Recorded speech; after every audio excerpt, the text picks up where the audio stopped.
I got the idea for making this movie because of Wonder Woman 1984 hitting theaters. And what do I mean by that?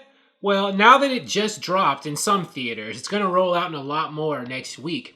And HBO Max, of course. The reviews are starting to come out, right? And it's doing pretty well in the reviews so far on Rotten Tomatoes. But if you notice, a lot of people aren't really talking about its Rotten Tomatoes score, right? Or the whole conversation, it's a DC movie.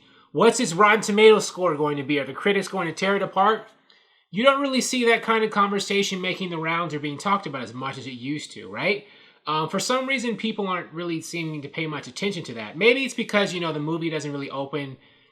Like, it's only open in a few places right now. Maybe, next week when on Christmas Day, when it drops everywhere, people will talk about it more. But if you go on the Rotten Tomatoes website, or when I did earlier today, a lot of times the new big movie that's coming out will be like trending, right? But Wonder Woman 1984 reviews is not trending right now because I don't think a lot of people are paying attention to or caring about the reviews in the movie. And that got me thinking, why is that? I know we're in a different kind of period right now because of, the bat bug that's going around and stuff. But I think that it might be because Wonder Woman 1984, most people who are going to watch it are going to watch it on streaming. I don't think they really care about the reviews or Rotten Tomatoes scores, right? Because of the convenience, right? And what I mean by that is, like, if you subscribe to a streaming service and there's a movie dropping on it that you want to see, because it's like right on your phone or on your tablet or computer or iPad or wherever you're watching it, it's right in front of your face, you're probably just going to watch it anyway, despite what the reviews are, to see for yourself, right? Because in the old days, which wasn't too long ago, when a movie came out in theaters only, people paid attention to reviews because they wanted to know if it was worth their time to, drive to the theater, pay for the tickets for themselves or, a date or friends or family or whatever. If they were paying for other people to see it with them, all the food, drinks, whatever, was it worth their time to spend to go to the theater and to pay all this money, right? For them to put forth all this effort. And if the reviews were bad, a lot of people would be like, well, you know what, I'm not going to waste my time and money. But, if everything's on streaming, like the convenience, I think, trumps everything else, even if the reviews are bad. And Wonder Woman 1984's reviews aren't bad, but even if they were bad, I think a lot of people would still watch anyway because they don't have to put forth much effort except just to, like, turn on their phone or their tablet or whatever and just watch the movie, right? If they already subscribe to a service every month, who cares? It's like, well, since this is part of what I already pay for, why not just watch it?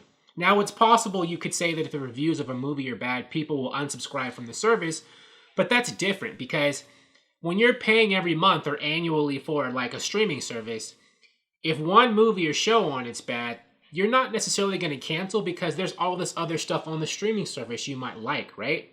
So if Wonder Woman 1984 gets bad or got bad reviews, or any other movie on HBO Max or Disney Plus or whatever, Amazon or show gets bad reviews, I don't know if that's going to cause people to unsubscribe because of that one bad movie or show.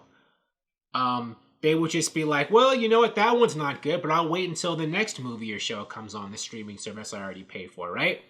So I do wonder, if streaming, if that's the future of entertainment, if that's going to make a lot of, like, reviews, critics and stuff kind of redundant, or not redundant, but not quite as powerful or influential as they used to be.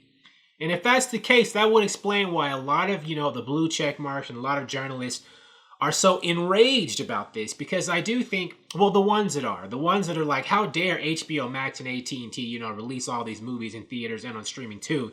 You're killing the movie business.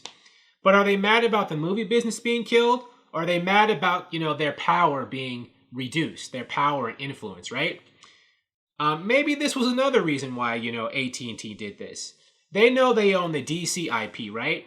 And, DC has a pretty, difficult relationship with critics, a lot of times who will try to take the movie out before it comes out with the bad reviews. But, if they just put it on a streaming service, people will be like, well, if the reviews are bad, who cares? I'll watch it anyway because I'm already paying for this service. Now, I'm not saying that, DC movies, my opinion of DC movies is good, right? But I'm saying, the perception, a lot of people in the mainstream media in the past anyway. That's kind of changing now, but in the past, they would trash DC movies all the time with their reviews. And those reviews had power, or the perception of power, right? Because of what I said earlier in the video. People would be like, well, people in the general public would be like, that DC movie or whatever movie, those reviews aren't that good. I don't know if I'm going to waste my time to go to the theater and pay for a ticket and food. But, you know, if it's just coming on a streaming service that you pay like $15 a month for every month, or like whatever the annual thing is, I pay for it. I don't pay for it annually, so I don't know what the annual thing is. Why not just watch it? So, I don't know. I do think that the HBO Max decision, and, you know, by extension, all these other streaming services putting movies on there, I think that might kind of reduce the importance of critics or critic reviews when it comes to the audience's decision to watch a movie. So, you know, are they putting, by, you know, deciding to put Wonder Woman 1984 on HBO Max and all their Warner Brothers movies next year, has AT&T given more power to the consumer and taken less power away from the entertainment journalist elite? I think they might have done that. But what do you think? Thank you for watching. If you like this video, please like it on YouTube and subscribe to the channel, because I appreciate your viewership, and I'll talk to you soon. Bye.